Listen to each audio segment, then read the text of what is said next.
Hi guys and welcome back to the channel. For those of y'all who do not know me, my name is Rahul and I love the mountains. Trust me, I am very happy to see that you have returned for this episode. So in case you have seen episode number 3, you are aware that today's episode is going to be something very different, and therefore today's episode is going to be about the workouts that you can incorporate in your fitness regime when and if you are planning a trip to the mountains. And if you're thinking why being fit is very important when you are traveling to a high altitude place, I am going to take the liberty to take you through this very quickly. In short, whenever you are traveling to a high altitude place, the atmosphere is less dense and the air molecules are further apart. In order to cope up with this low pressure on the outside, there is a lot of high pressure on the inside.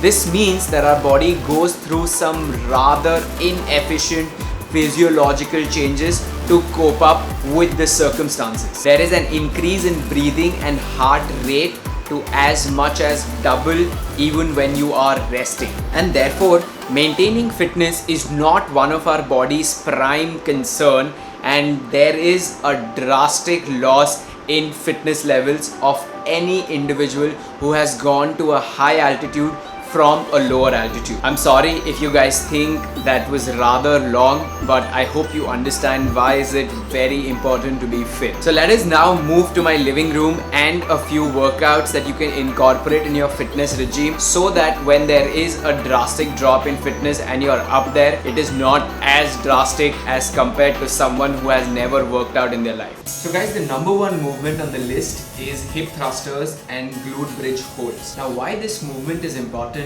is that a lot of people tend to ignore the gluteal muscles and focus a lot on your quadriceps, that is your thighs, or your hamstrings, which is the posterior chain. In order to avoid serious injuries to your thigh, your knee, or your hamstring, you need to have very strong glutes. So start by laying down on your back and maintain a palm's distance between the heel and the bum. So now that I've got the distance right, I'm going to place my foot on the heel.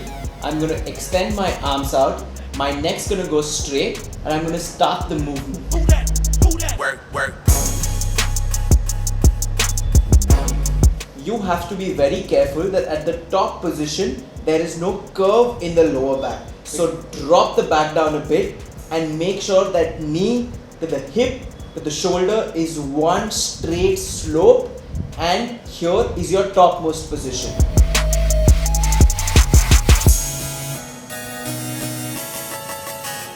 In case you are someone who is accustomed to this movement, take this movement a notch up by just holding in the topmost position of the glute bridge hold.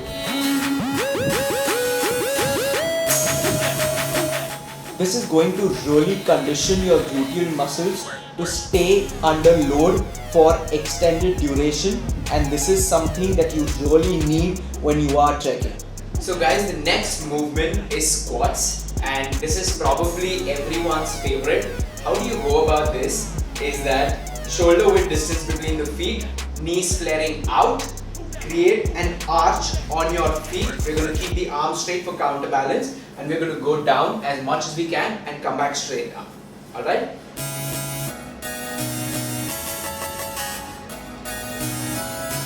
Trust me, you need very strong thigh muscles whenever you're ascending or descending from a trek.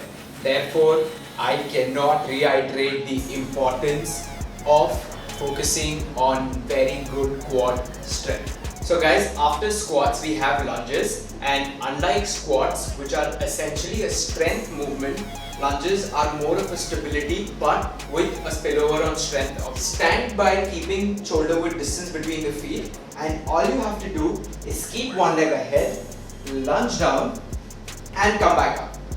Now, when you're in this position, the heel on the back has to be up. This heel has to be down at all points of time. And essentially, since this is a forward downward movement, a slight movement in the knee which is in the front is absolutely alright. But make sure that this heel is not coming up at all points of time.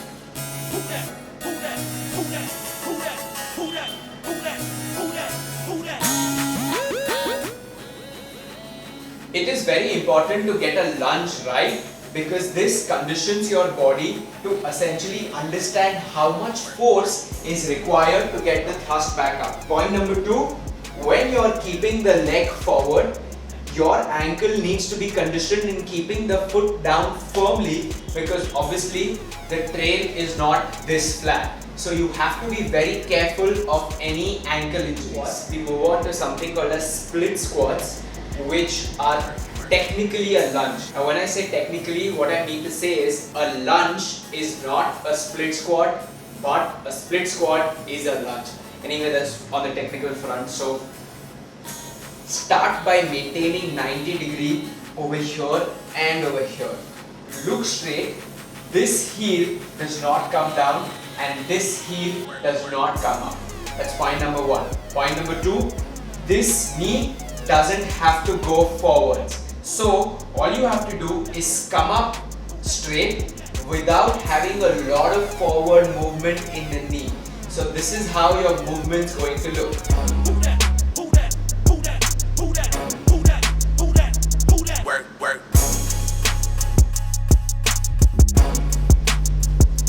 In addition to the quadriceps that we are working on, this movement also has a spillover on the hamstrings. So guys, the last strength and conditioning movement on the list are 3 types of plank. I am sure that you've heard of them, but I'm going to take you through the proper form and technique to get them done. So guys, start by laying down on your stomach. Elbows have to be underneath the shoulder and ankle has to be active. That means you are on the balls of your feet. What's going to happen is you're going to take it underneath, you're going to lift your knee up and you're going to hold in a straight position.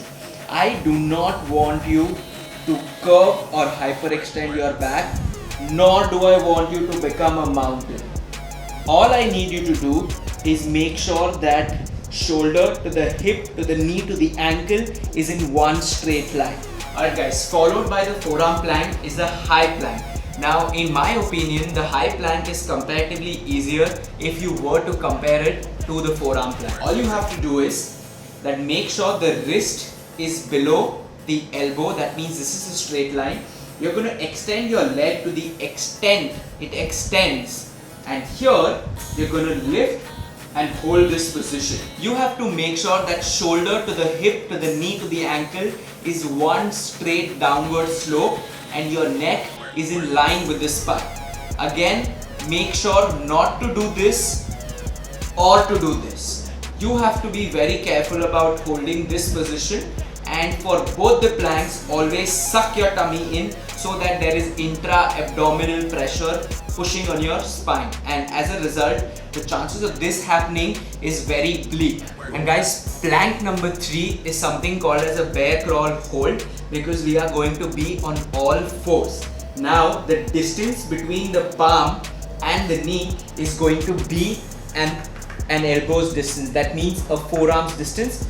This is going to be our position, and all you need to do is lift your knee up and hold in this position. Now as you can see, everything from the knee to the ankle, that is my shin, is parallel to the floor, and this is the correct position. At no point of time do I want this or a lot of stress on the wrist. You have to make sure that the wrist is below the shoulder, the knee is below the hip, and everything from the hip to the knee to the ankle is a 90-degree. Again, the head is going to be in line with the entire body. Alright guys, so the next movement and the last movement is a full body conditioning movement that are known as burpees. If you do not do anything else and you do this movement, I think you are going to be more or less sorted for your trip to the mountain. There are essentially 2 variations to this. One is called a half burpee and one is called a full burpee.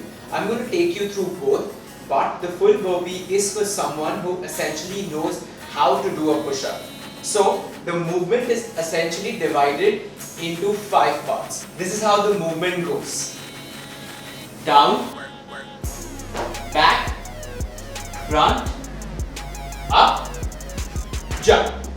Now if I were to not break this movement and do it seamlessly, this is how the movement is going to be.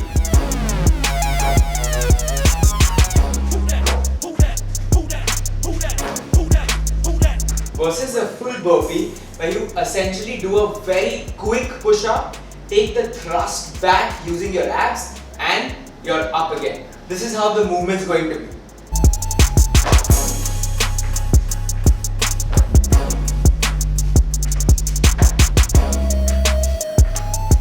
Everything from your wrist to your arms, to your shoulder, to your chest, to your back, to your stomach, to your lower body is getting hit when you do a burpee.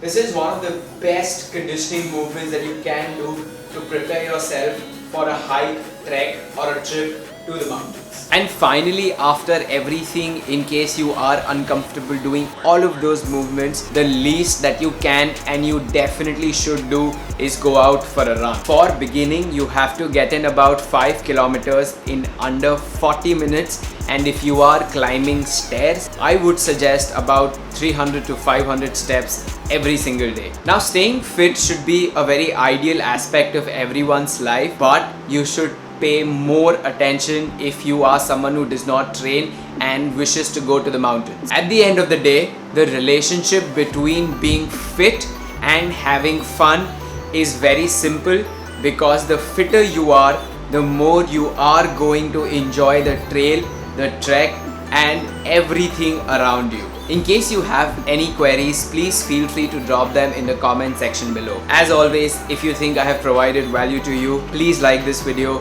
share it, and in case you haven't subscribed to the channel, please do so. And I will see you guys next Thursday with another workout video, but this time we're going to do the workouts inside the gym. Thank you very much.